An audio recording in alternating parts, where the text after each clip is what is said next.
Hallo daar, welcome back to the Learn Afrikaans series, the perfect beginner's course to learn Afrikaans. Last time we did sport.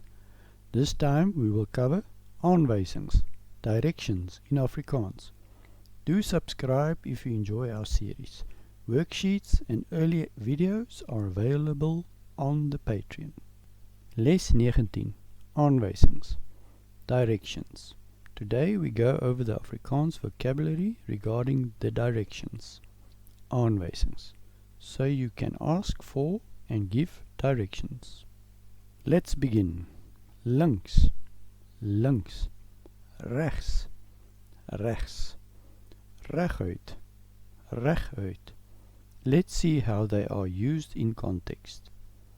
Gaan reguit, gaan reguit, gaan links, gaan links, of draai links, draai links, gaan rechts, draai rechts, draai rechts.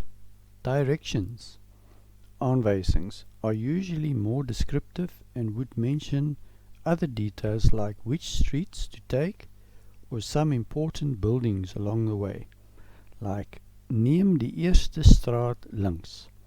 Neem die eerste straat links. Gaan rechts by die tweede straat.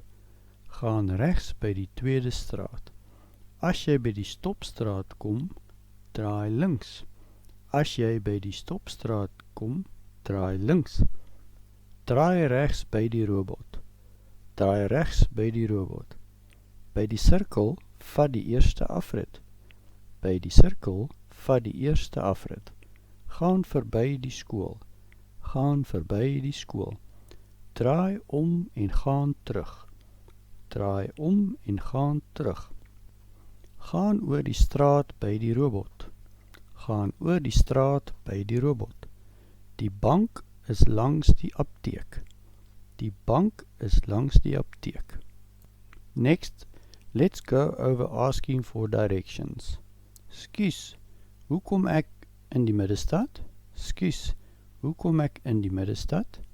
An example answer might be, neem die hoofweg, draai links by die tweede afdraai. Hou dan reguit vir soos 500 meter. Jy sal sien aan die regterkant is daar die munisipale geboue. Dan is jy in die middestad.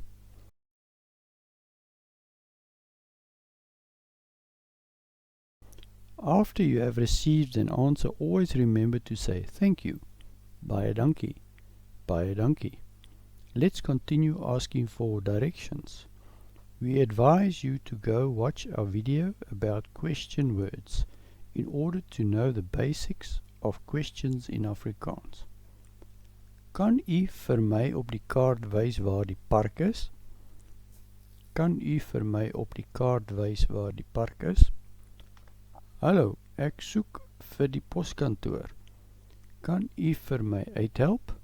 Hallo, ek soek vir die poskantoor. Kan u vir my uithelp? Remember, when talking to stranger, it is best to use formal pronouns like u.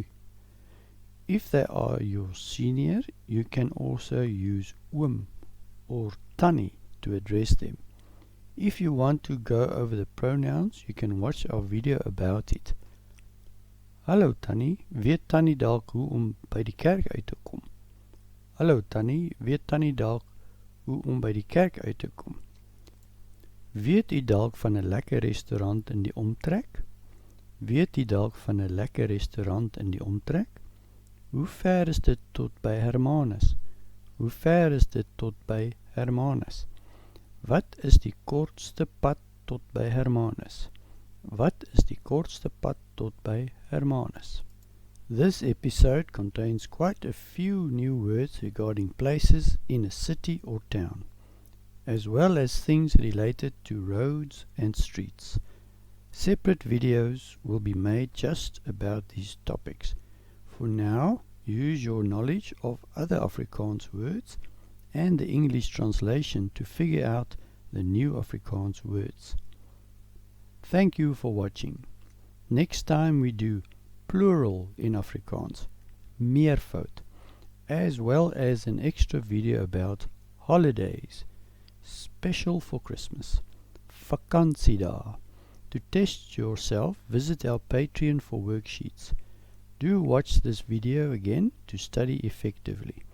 Baie dankie. Sharing, liking and subscribing will help our channel a lot. Comment any questions below. Bye.